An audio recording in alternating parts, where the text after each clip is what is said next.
কামারপুকুর শ্রীপুরে মঙ্গলবার রাতে ইট বোঝাই এক লরি নিয়ন্ত্রণ হারিয়ে সরাসরি 11,000 ভোল্টের বিদ্যুতের খুঁটিতে ধাক্কা মারে। মুহূর্তেই অন্ধকারে ঢেকে যায় গোটা এলাকা। ফলে তীব্র চাঞ্চল্য ছড়িয়ে পড়ে। বিশেষ করে মেলাতলা মাঠে চলা মেলায় দোকানদারদের মধ্যে আতঙ্ক ছড়ায়। খবর পেয়ে দ্রুত ঘটনাস্থলে পৌঁছায় গোঘাট থানার পুলিশ ও বিদ্যুৎ দপ্তরের কর্মীরা। যদিও কোনো হতাহতের ঘটনা ঘটেনি। দ্রুত ব্যবস্থা নিয়ে বিদ্যুৎ কর্মীরা একদিকের সংযোগ সচল করেন। স্বস্তি ফেরে এলাকায়। পুলিশের তৎপরতায় পরিস্থিতি নিয়ন্ত্রণে আসে। স্বাভাবিক হয় এলাকার পরিবেশ।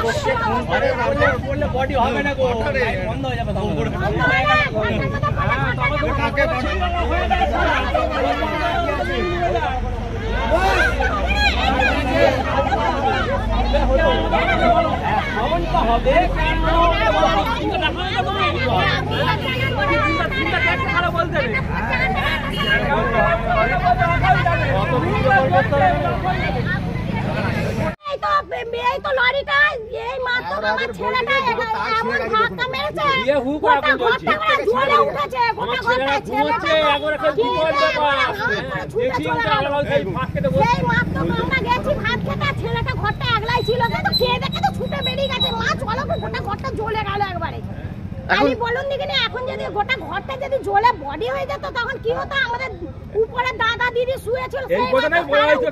এইটা কি রাস্তার ধারে খুঁটি গাড়ার জন্য এরকম ঘটনা? হ্যাঁ, এটা খুঁটিটা গাড়ার জন্য এরকম। আমরা অনেকবার আপত্তি করেছি, বারণ করেছি, এসএস এর কাছে গেছি, তা সত্ত্বেও কেউ আমাদের কথা শুনেনি। এখন তো গোটা কামারপুকুর অন্ধকার।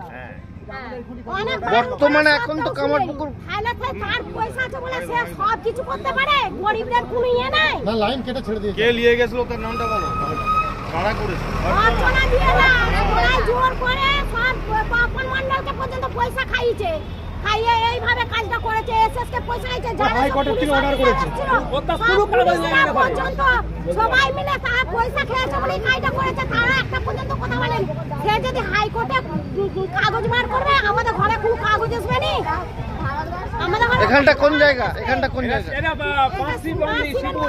এবারে যে আমরা খাওয়া দাওয়া করছি না, আমার ছেলে মেয়ে শুয়েছিল, হঠাৎ বিকট একটা শব্দ হলো, দেখছি যে এরকম ধাক্কা মেরে গাড়িটা পাল্টি উল্টে নে ঠিক বসে গেল। বসে যে তার পাত ছিঁড়ে যে হু করে জ্বলছে 11,000। আর এই 11,000 লাইন দিয়ে আমাদের এই এলাকার লোক সব আপত্তি করেছিল। হ্যাঁ, দরখাস্ত দেওয়া হয়েছিল, এমনকি ডিভিশন ম্যানেজারের কাছে সুযোগ দেওয়া হয়েছিল। হ্যাঁ, ওরা নাকি বলছে হাইকোর্টের ওরা আমাদের কাছে কোনো পেপার দেয়নি। হ্যাঁ, যে হাইকোর্টে যে কোনো অবজেকশন এসছে কি, হ্যাঁ দিয়ে গোঘাট থানাতে কোথায় ছেলে মেয়ে পরে পুলিশ এসে জোর করে এটা এভাবে করলো।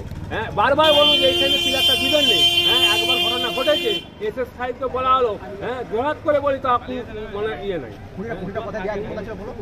খুঁটিরা ছিল হাই ওই দিকে, এই কোন একটা ওই কোন একটা মাঝখানে বলা হয়েছিল। কিন্তু আমার বাড়ি তো এটা আজকের বাড়ি নয়। হ্যাঁ, আমাদের পূর্বপুরুষের বাড়ি। হ্যাঁ, যে আজকের বাড়ি নয়, আমাদের পূর্বপুরুষের বাড়ি। আজকে কি এই যে দুর্ঘটনা ঘটলো, কারোর ক্ষতি হয়েছে কিছু? এখন ক্ষতি হয় না, ক্ষতি হওয়ার মতো। নিউনুর সোফা সেন্টার, এখানে সমস্ত রকম সোফা পাইকারি ও রিটেলে বিক্রয় করা হয়। সমস্ত সোফা নিজস্ব কারখানায় তৈরি করা হয়। প্রোপাইটার হানিফ হোসেন খাঁ ও রুহুল হোসেন খাঁ, বড়ডোঙ্গল হাটতলা সিনেমা হলের সন্নিকটে, হুগলি। যোগাযোগ 7797170093 এবং 9382003105।